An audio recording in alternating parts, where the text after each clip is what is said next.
Hey, hey, $1 billion is 1,000 million dollars. That's a lot of money. That's a whole lot of cheese and chicken and chili and everything else that starts with a CH. Would you be interested in making $1 billion? There was a time when I thought you had to behave like,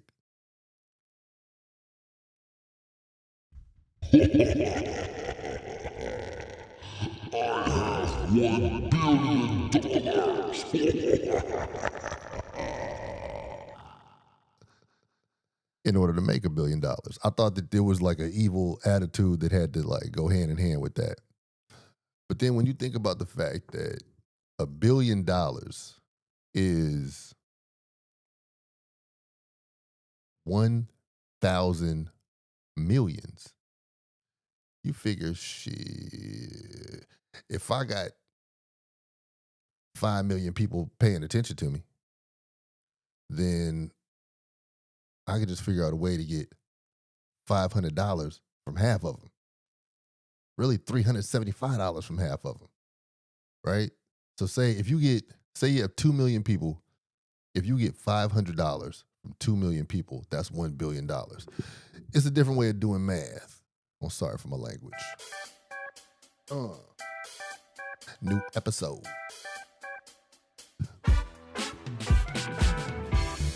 Yeah.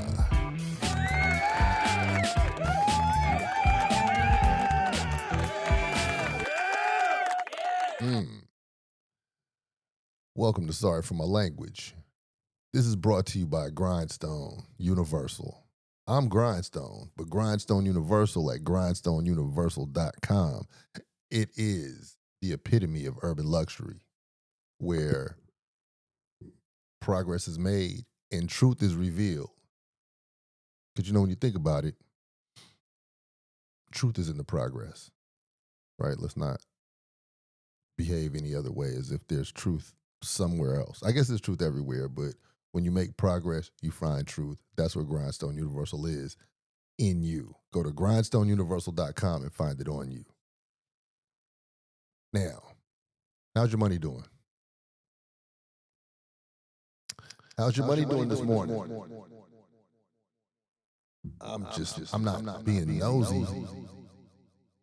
I'm not poking fun. But I'm wondering how your money's doing. Do you have a relationship with your money? Has your money defined you? Or do you make the money? Money don't make the man. Man make the money. Money don't make the man. Man make the money. Or do you float through life not tripping? Now, I understand that there are many places in which money is not the main currency. Ain't that odd? Like, it's not the main current that flows from person to person. It's a thing that flows from person to person, but it's not the main currency. But here in America, the way America's set up, the bottom line is always that dough, right? Now, America's going through some changes. And I guess things are always changing. The only thing that's constant is change. And speaking of change, I think they're going to stop printing pennies. The $1 bill is in question. Although I like small denominations because it helps with tips. It helps with negotiation. Like, man, you said it was $35. I give you 33. Helps with your haggling. You know what I'm saying? Um, but when it comes down to your money in America, how is it doing? Have you checked on your bread? Have you checked on your bread? How's your cake doing? The market, it's crazy, man. The stock market is determining so many things about how we're going to spend money, how people are going to be employed to make money. I guess we're doing finance right now, right? So this is the episode where I'm gonna discuss my feelings on this big ass tariff word. And so just recently, just to catch you up to speed, no telling when you're gonna see this. Um, Donald Trump, who's the current president of the United States of America, said that we're gonna have tariffs placed on items that come from other countries. Okay, so if you look at it like that, that means that if another country wants to send some goods here, or if we want to receive some goods from another country, we're going to build this tariff wall. He always trying to build a wall too. Like, man, why are you always trying to build a wall? First it was a wall so people could get in and out. Now it's a wall for the goods. Like, what are we doing? What are we doing? But anyway, if an American wants to get items that are manufactured in another country, the tariff that America places on the other country is a cost that the American is going to have to pay in order to get that good, right? So say I like Chinese bicycles and it's a tariff placed on China. That means that China can send their bike this way. I could receive it. China gonna get their money from me, but I have to pay the US government this tariff that was placed on China. Now, the whole thing is designed to have Americans spend less in America, right? So, I mean, to spend less outside of America. So it's kind of like, yeah, you could fuck with them, but that's going to cost you, boss. You could fuck with them over there, but that's going to cost you. And so what we're going to experience are Americans paying more for goods that are available elsewhere that we don't make here. So as this is our reality now, and it's not any longer an idea, and people who are in favor of Trump, they say he's negotiating. These are harsh negotiation tactics. These are threats. As we see this play itself out, we're just going to be paying more because the business who got the item had to pay more. They're going to pass that on to the customer. You a customer. And we're going to be paying more for shit. So as we pay more for shit, we're going to be buying less shit because we're paying more for it. If we buy less things, that means that the businesses who are here to supply us with things aren't going to need as many people working for them because they're not making as much revenue because we're buying less things, fewer things. If they don't need as many people, you following me? If they don't need as many people, that means the jobs will be cut. If jobs will be cut, that means that there will be fewer consumers of the product that you just paid a lot for. So that means that not only will the business be holding on to things that are a little more difficult to sell because they cost more, but then the people who are not in business are going to be paying more for things, which is going to have them broker. So in essence, everybody's broker.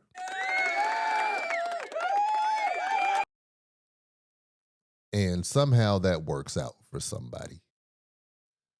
Now, people who are in favor of the Trump cult are saying markets always correct themselves. Markets always correct themselves. Then they always correct themselves. Why is this a tool that you're using?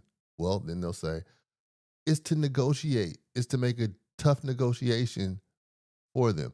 Why would you need to negotiate with somebody like this when you're already doing business with the person on the basis of we don't have the ability to produce the shit here? So I tried to unravel that a little bit for those who might be a little foggy on what tariffs mean. And it's not even like I'm up here, on the Financial Times making it some big ass deal. But what I am saying is that your ass is grass, at least for a few months. But what I'm also saying is that we have several ways of getting the things that we need. And just like in other countries or in other places where money is not the main currency, one thing that's about to kick in is barter. Yeah. Somebody got this, somebody got that. I'll do this for you for that. Expect bartering to be a thing that happens. Another important thing that you're gonna see happen going forward with this economy being broke down. Shout out to Gen Z. People gonna be getting this digital money. And when I'm saying digital money, I'm not talking crypto. I'm talking content cake. It's gonna be a lot of ways of using your digital display to turn that into a living, as it already is. But that will become more and more important because it's governed independently, right? And so I just think that everybody who works their hand independently doing content, that content can be endless. I mean, just think about the things that you watch. You're even watching this right now. As you're on your death scroll, figuring out what you're going to look at or whatever, you landed on me. I appreciate you. But content is going to be a way. Well, it is a way, but it's going to be a way that's way more pronounced where people find themselves dipping their hands in the collection plate of life and getting their bread. Now, certain shit going to hit the hard breaks. Aluminum's going to go up, steel's going to go up, lumber's going to go up. So if you building shit, your price is going to go up. It's going to be fewer people to buy whatever you selling. All right, so just know that. But don't sleep on this content. Now, the reason why I came up thinking about $1 billion, right? And by the way, I hope you drink any water. Water break. Get busy.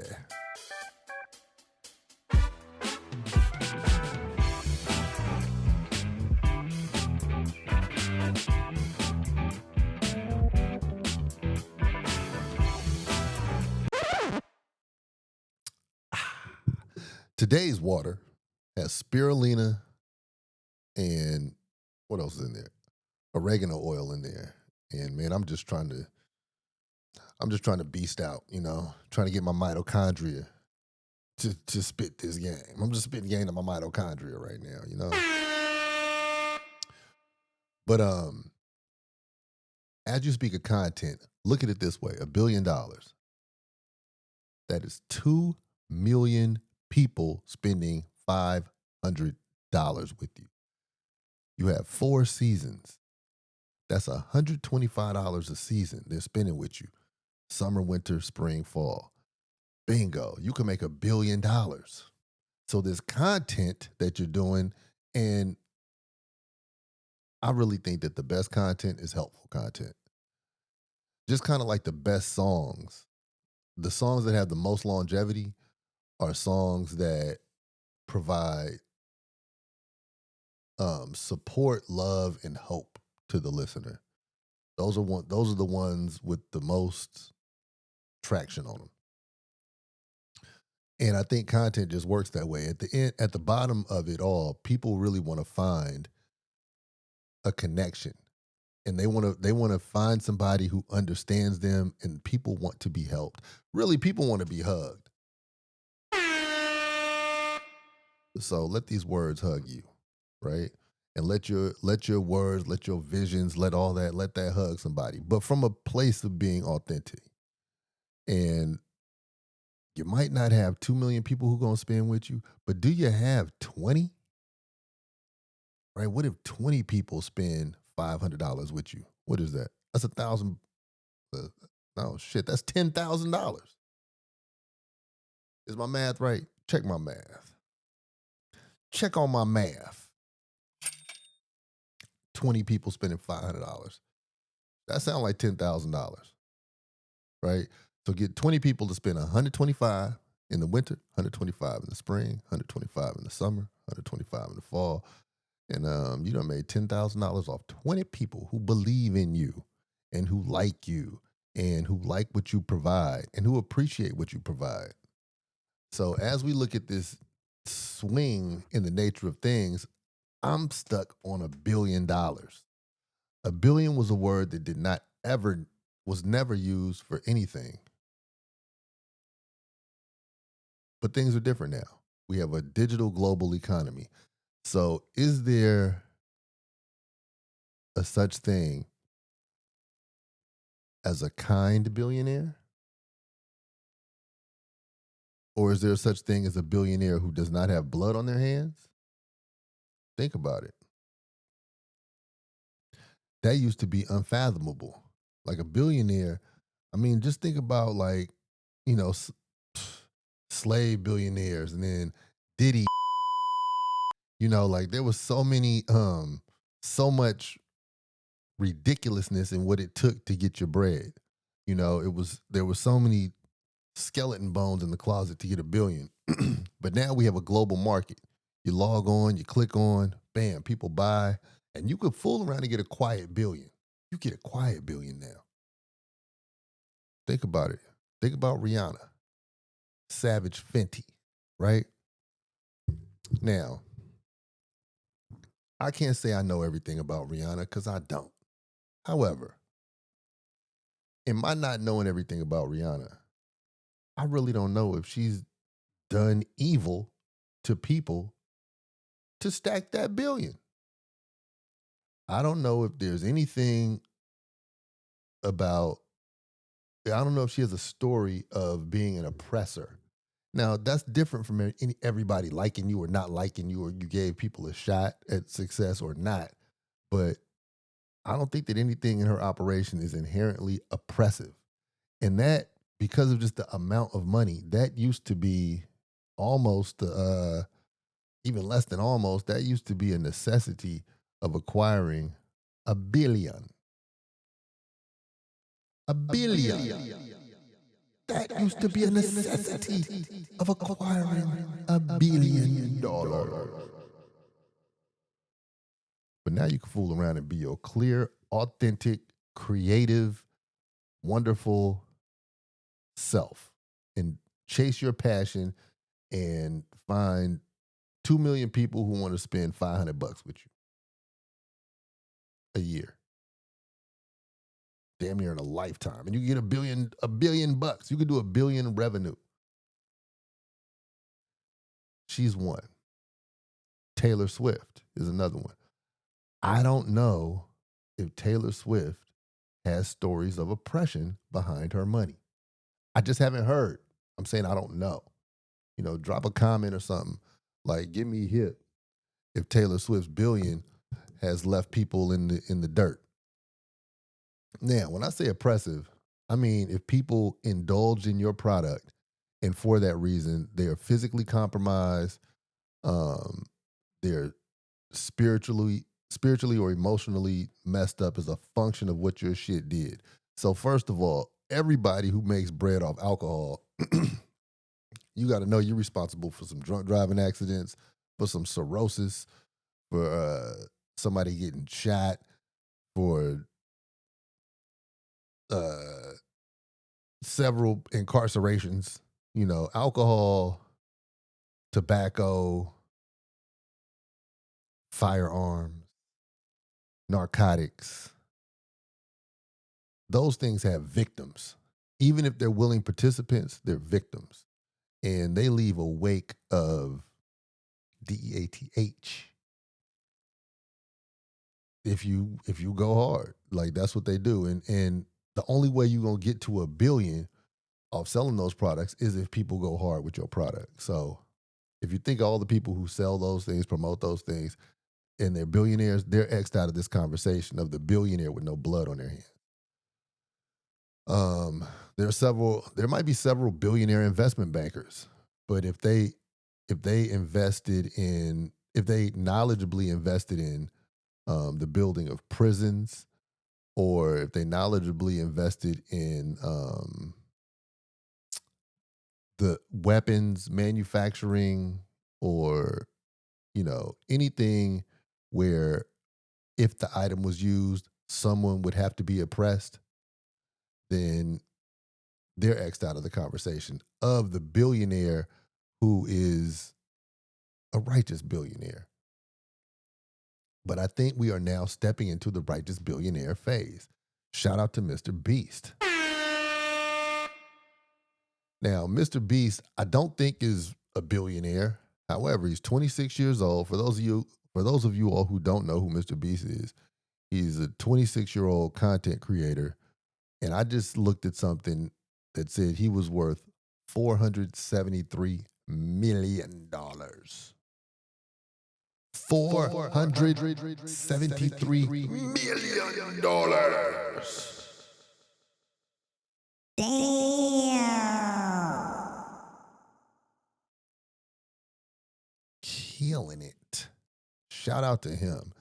And one thing about the way he got it was from just being very interested in filming content, creating content ever since he was like in junior high school or something like that. And he got really consistent. He figured out what was what. He really studied the craft from the thumbnail to the first 3 to 5 seconds of the show and just did it continuously, studied it incessantly, and turned that thing into money. And then shortly after that, he began to help people with this platform. So that's why I'm saying when you help people, it tends to make more money and have longer legs. It just goes on and on and on. If what you do is helpful, if people can tap in when they're low or curious, that's the part. If they can tap in when they're low, feeling low, or when they're curious, you got something. You got something. That was a major key. And what I've witnessed with Mr. Beast do, just like, through casual checking out what's going on in the internet landscape. He's taking his money, he's taking his platform, and he's going to impoverished areas and built what they needed there, whether it be hospitals, schools, shelter. Like I've seen him do it in Guatemala, in Ghana, and it's really impressive. And this dude is not a billionaire yet. He will be. I mean, the way he has people tapping into what he's doing, especially like younger people, his wave is coming. When his younger constituents become financially stable, he might end up being president or something. He's gonna be a major factor. He is a major factor right now, and I like the fact that he's kind of low and doing God's work. But 473 million ain't low at the bank, is it? But anyway, he's doing a really good job for people, and I think that now we're finally in the era where money does not have to be made in an evil way. We had the 80s where the drug dealer was getting it, and I gotta eat, I gotta get it. Right. So the bigger the chain, the more fiends you left, the more broken homes you left. Right? Or you had the rapper who had to rap about all these heinous things in order for the label to push that record. Otherwise, the rapper would be a raw rapper, but nobody would hear about it. Right? So that was the 90s and really the early part of the 2000s. And we could up to 2020.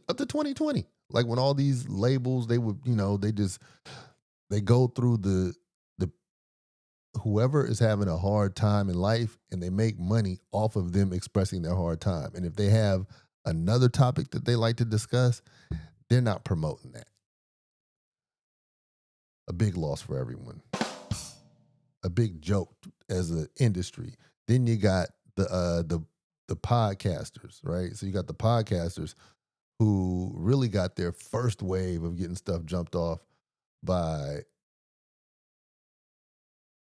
making a living off black pain. Not encouraging, but exploiting. And so I don't know how many billionaires were made off that, but I know livings were made off that. But we're in an era now where that is not the exit to your poverty. There are ways that you can be somebody of value to somebody without destroying everybody who consumes what you're putting out. Now, I think, and I could be completely wrong, but I think Steph Curry and somebody coming out with like a health drink or with some water or something like that. I could get, I could, you know what? That's what I'm talking about. You could sell hella water. I'm not even sure if it's water, but I just believe in young Steph, and I think he's about to do something special, and I think he has something healthy that he's about to take to market.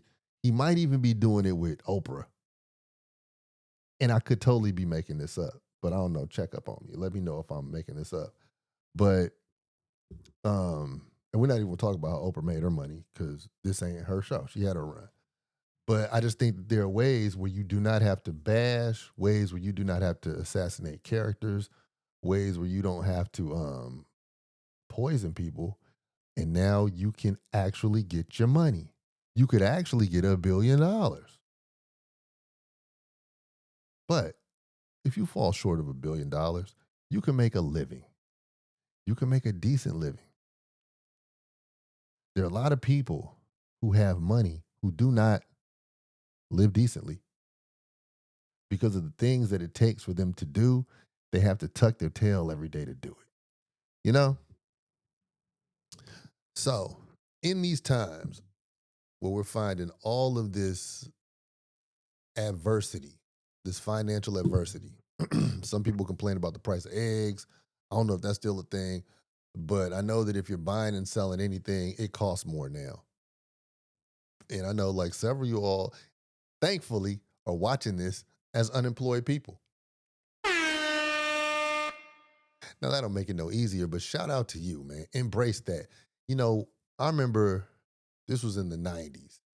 My homegirl had a job at the Discovery Channel, and she got fired.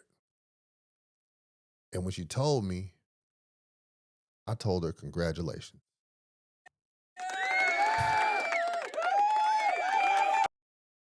Sounds a little contradictory, don't it? But sometimes those golden handcuffs are going to keep you in a place where you should not be. Now, for those of y'all who don't know what golden handcuffs are, that is the perk of the work that keeps you locked in a place where you can't be your best self. You can't even be your most profitable self because that treat that you keep receiving is something that you think in the moment is greater than the greatest gifts that you were given. And so you just stay shackled. But that golden handcuff ain't gold, it's golden. It's gold plated. It ain't it. So a lot of these firings, they're blessings in disguise. You can now evaluate things and you can figure out the rest of your life. The rest of the month might be tough.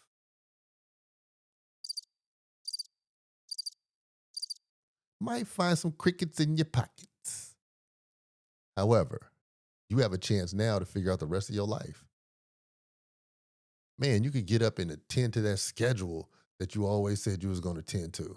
You know, you might have a little schedule for yourself written out. Man, my best self does this in the morning, then I do that, then I do that. But you know, certain things getting in the way where you couldn't really get to it. You couldn't be your best self because time constricted you. Well, you can now, player. All you have is time. Even if you still work that job, even if you're still doing those things, now is the time for you to figure out the rest of your life. I mean, the rest of your days are counting on it. They're counting on you to be different. Matter of fact, I tried. I tried to be the same yesterday. Yesterday, I did something that I used to enjoy. And I tried to enjoy it yesterday. And not only was it not enjoyable, well, let me not say it wasn't enjoyable. I didn't even do it because when faced with it, I was like, I don't want to do this. I'm not doing that. I had grown. Even though there was like an instinct of nostalgia that wanted me to get to the place of enjoying what I remembered. But I don't enjoy that no more. I've grown. And now is a time for everyone to reconsider the patterns and the habits and the things and the people that you allow into your world. And you can grow today. You can grow right now in this moment. You can grow. It takes a lot, but it takes less to grow than it does to stay stuck. Bars. I mean, think about that. So you might try to hold on to the nostalgia and the security of what yesterday represented.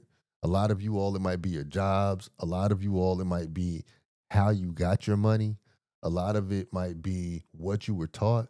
But now it's a time that you could totally think differently.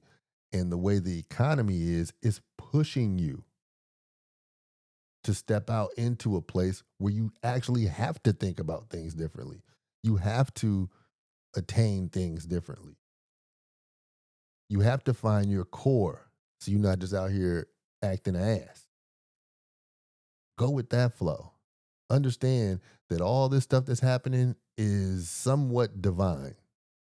It's chaotic. It's absolutely crazy. I'm not saying it's not, but it's some order in there if you get your own self together. And, I think it would be great for you to right now get your ass in line with some type of scheduling. Put yourself in a place where you can win. Don't hang around the losers. A lot of motherfuckers want to do loser things and they want to just sink to the bottom. So fuck it, we just at the bottom together. Nah, watch who you around, especially in times like this. Because some motherfuckers will have you walk the plank and take that extra step and fall off. So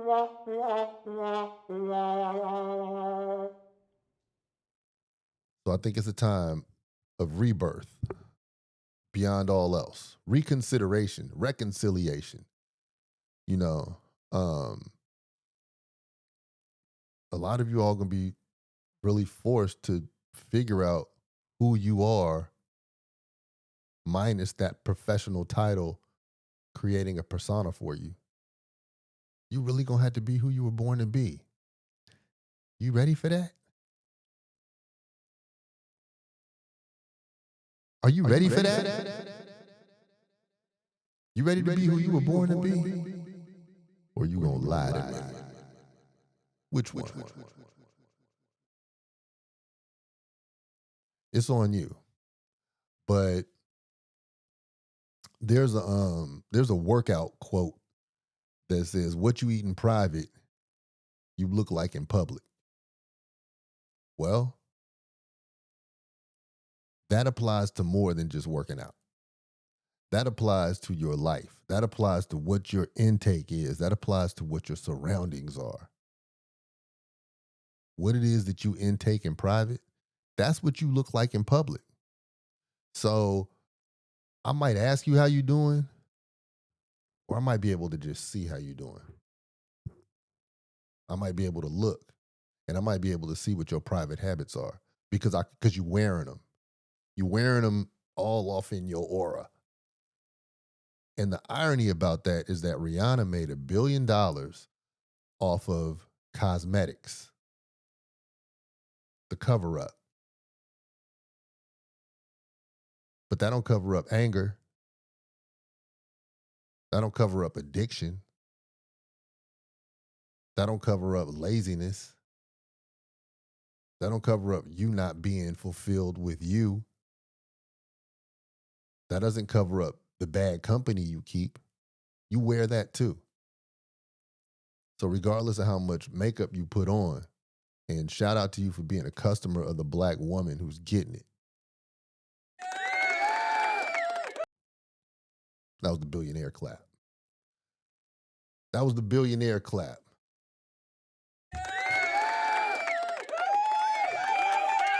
Yeah.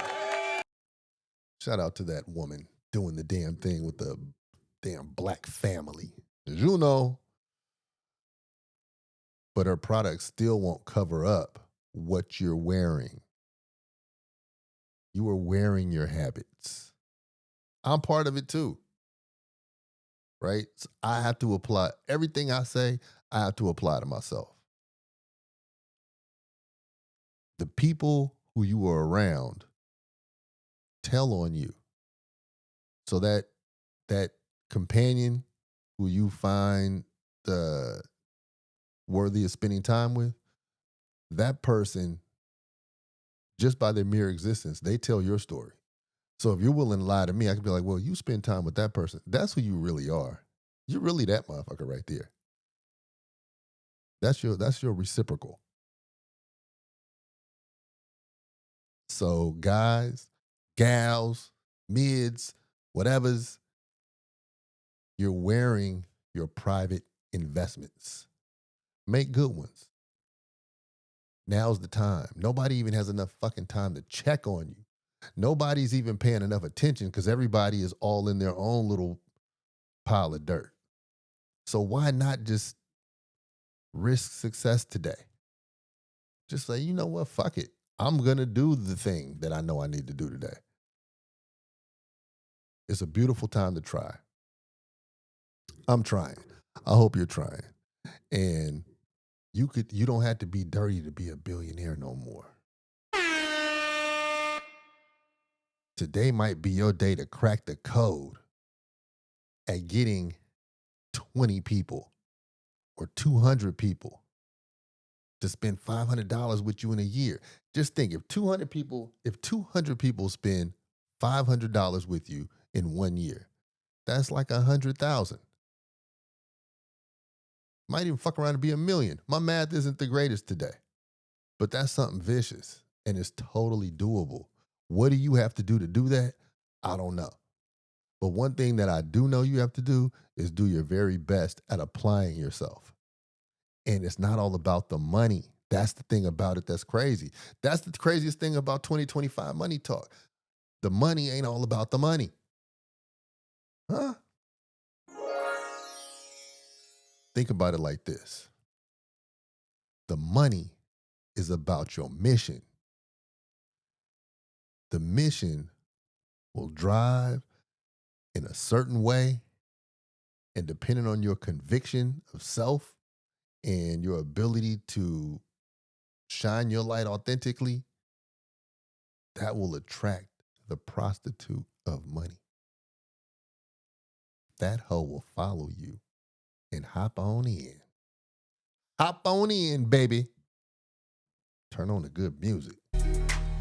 What is it really? What is it really? Tell me what's it really all about?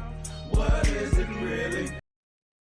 You're going to be like, what is it really? Once you decide to really be who you really are and really apply yourself and put yourself on some type of time for real and quit the bullshit. Once you quit the bullshit, you get what you want out this life. Now, this is me talking to you, but this is also me talking to me. And there's a certain type of self-help that you can indulge in. And the crazy thing about this self-help is you can continuously listen to and read and talk to people and get information that will help you. But at a certain time, you've accumulated enough information on some self-help, and it's on you to start applying that shit. Like, why you reading book number 2 of your self-help journey if you haven't applied the information from book number 1? Why are you seeking more advice if you haven't applied the first advice? Why check with 10 people when you've been downloading divinely into yourself what it is that you know you need to do and you ain't done that yet? You wasting 10 people's time for real? You know you need to do at least 2 or 3 steps that have been recurring as information in your world. You haven't been applying them. So how are you even helping yourself? Why waste other people's time? Self-help is tricky like that. I think the very first word in that term is important. Self. You got to do a thing. You got to do a thing. Got to do a thing, King.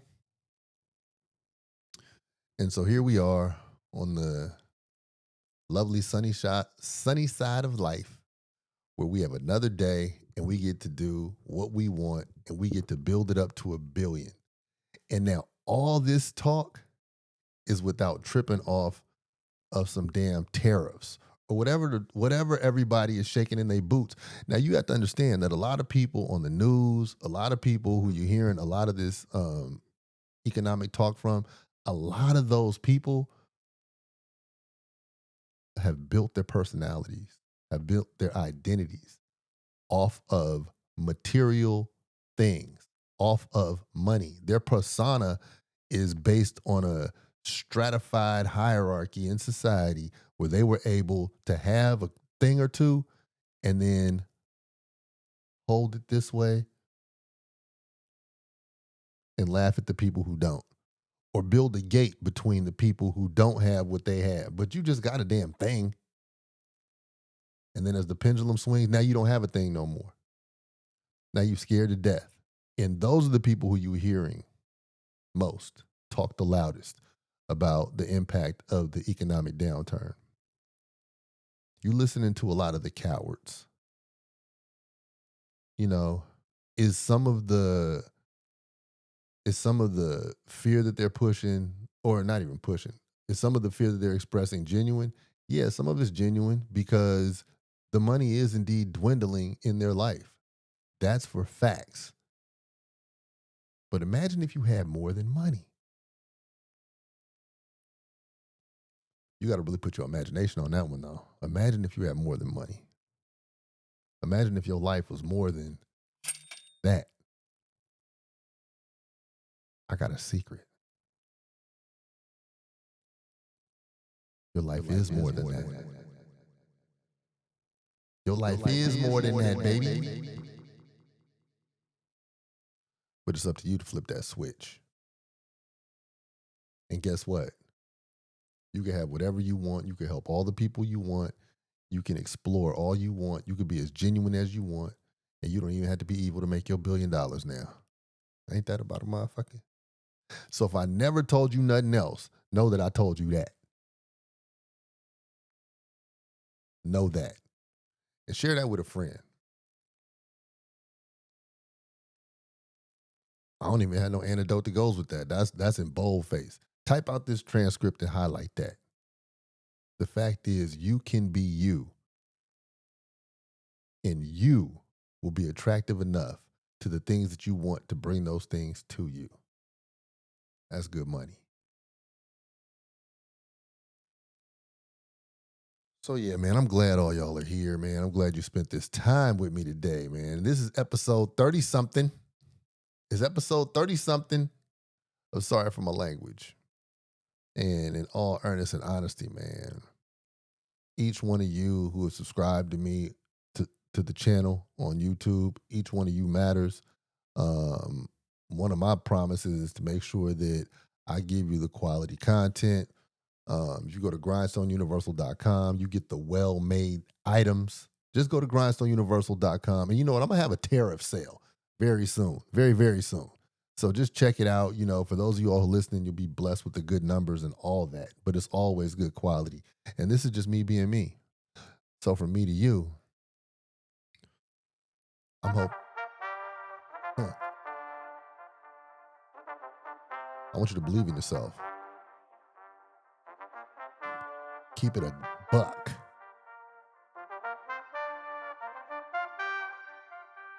It'll pay off.